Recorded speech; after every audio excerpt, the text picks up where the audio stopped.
nous allons prendre une interview de Messo. Bonjour Messo. Ah bah coucou tout le monde et puis bah coucou aux Vikings hein, qui est en train de filmer. Ma première question sera la suivante.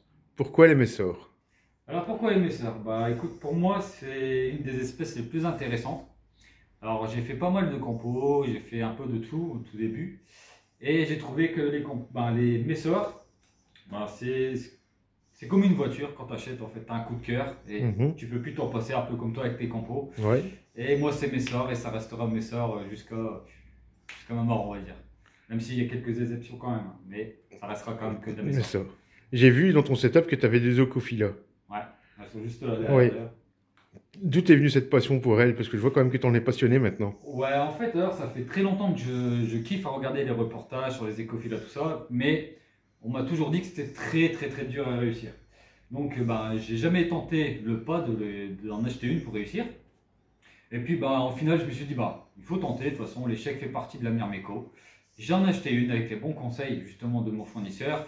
Et puis, comme tu as pu le voir, hein, ça se passe super bien. Ouais, ça se passe super bien, ça se développe bien. Pour une première, on va dire que c'est une belle réussite pour l'instant. Je suis super content et puis tu as vu le comportement, c'est juste génial. Oui, c'est génial. Franchement, oui, j'ai bien kiffé. J'ai vu aussi que tu avais récupéré ta grosse colonie de Messors, pardon. C'est ça en fait. Donc ça, c'était celle qui était... alors pour ceux qui suivent ma chaîne, c'était une que j'avais mis en expo, donc qui vient de chez Formium. Et donc je les avais passées à un ami. Et pendant le voyage, ça s'est pas très bien passé. Elle s'est un peu réduite et elle est repartie, comme tu as pu voir. Oui, je l'ai Il y a vu. une cinquantaine à peu près de jeans maintenant, de princesses, je précise. Oui. Parce que c'est vrai, les jeans et princesses c'est différent. Et puis on voit qu'elle est bien repartie. Puis elle est revenue à la maison. C'était les Espagnols qui faisaient les raids, donc vous allez pouvoir revoir des beaux raids. Des fois le soir, je fais des lives. Vous pourrez profiter de ces magnifiques petits raids. Moi, j'ai aussi remarqué que tu avais quelques Camponotus. Ouais, j'ai quelques compos. Donc j'ai Fashion Koi.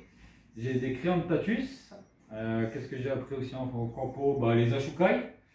Les Ashukai, donc le mot, on va dire pour l'instant Ashukai, on verra plus tard. C'est peut-être Angusticolis, voilà, on ne sait pas encore vraiment. On verra quand on aura le papier officiel.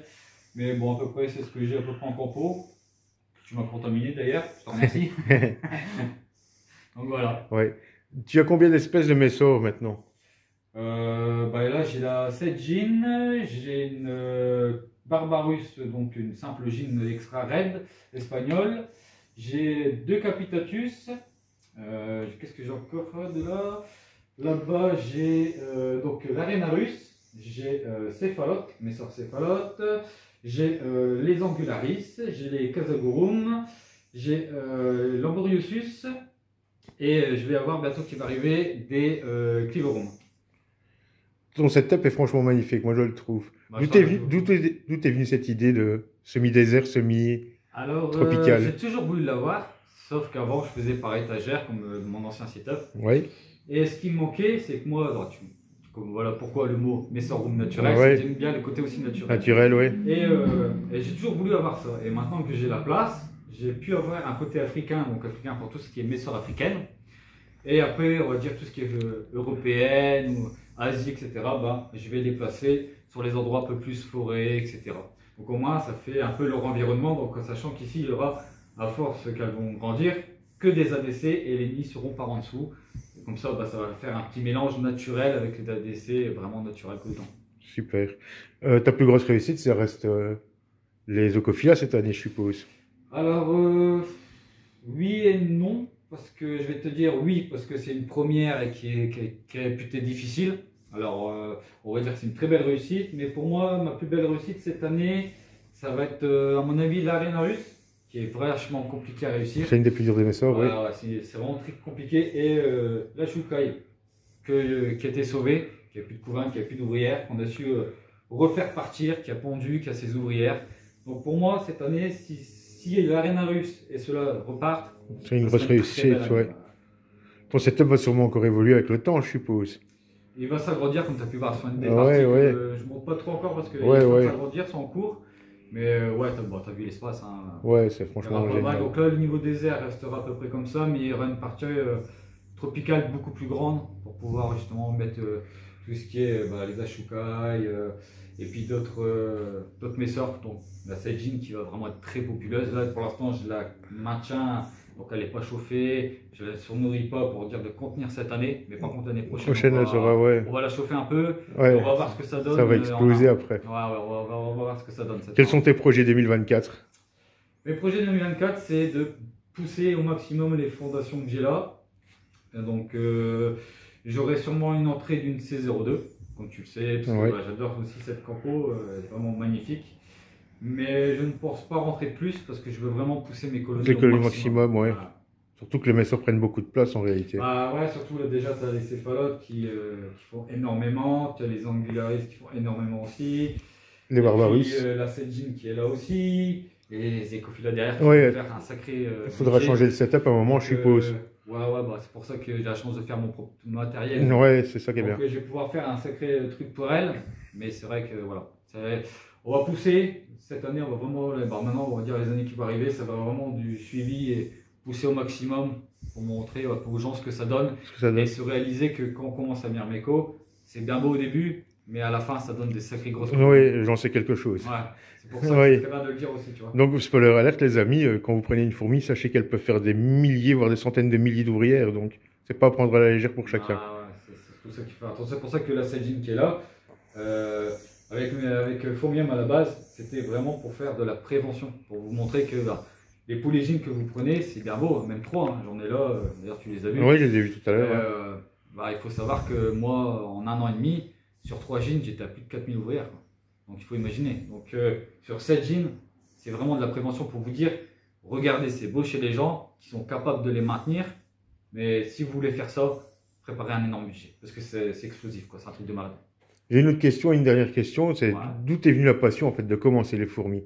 En fait, j'ai toujours fait de la fourmi, mais à l'époque, on faisait ça un peu caché. Donc, comme je t'avais déjà expliqué hors vidéo, c'est que j'avais, comme mon père faisait des aquariums, moi j'avais récupéré un aquarium qui avait une fuite et j'avais commencé à élever des lassus dans mon jardin. Et après, j'ai eu des lassus flavus pendant une sacrée paire d'années. J'avais vraiment une grosse colonie de flavus. Alors le setup n'était pas du tout adapté parce qu'on n'avait pas d'infos à l'époque, il n'y avait pas internet et tout ça. Et puis j'ai toujours continué, puis après j'ai voulu pousser les choses plus loin. Et puis après je me suis cherché au début comme tout le monde. Ouais.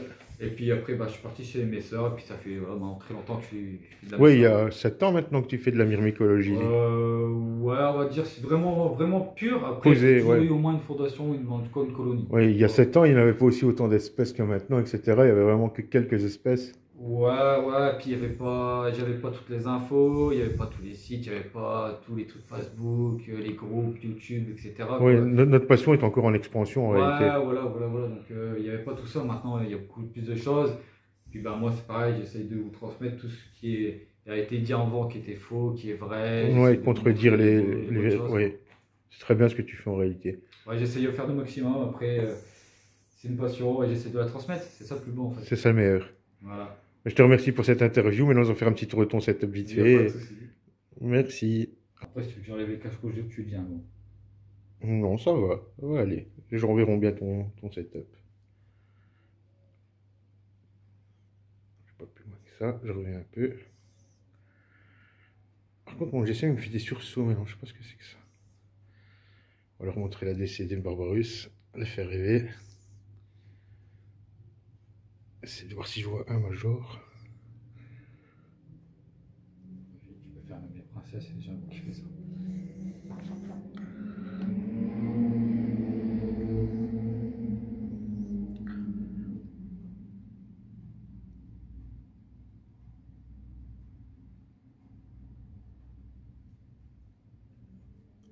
Voilà les amis, vous avez vu un setup complet.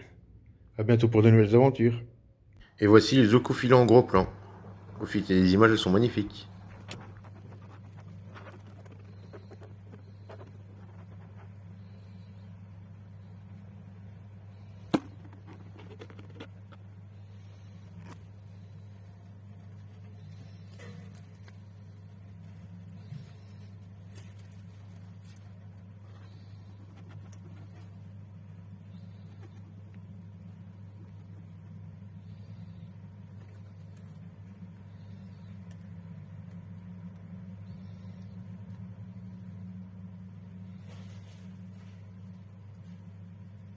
Et voici les Messor Barbarus 7 jeans.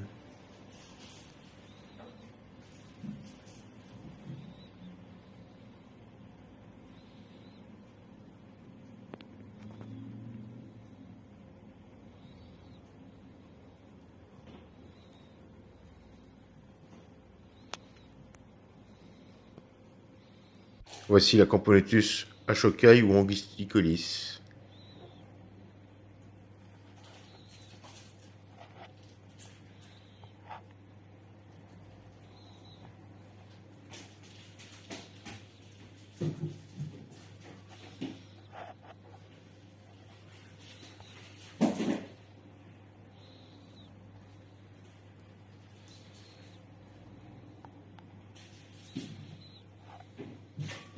Bon les amis, j'ai vraiment un truc à vous montrer juste avant la fin de la vidéo. Donc n'hésite pas sur ta vidéo à marquer au début qu'il y a une petite surprise à la fin. Ah. Parce que je voulais faire une surprise à mon frérot, le belge. Donc je vais chercher un petit truc et on va lui faire montrer en direct. Alors, je t'offre quelque chose mon ami. Je te laisse découvrir ce que c'est. Ah, je ne savais pas, vous voyez, je le découvre en même temps que vous. Attends, passez juste de l'autre côté. Ah ouais. Voilà. Ah, Voilà, eh mon ben, ami. les amis, je viens de recevoir des Arpegnatos Venator.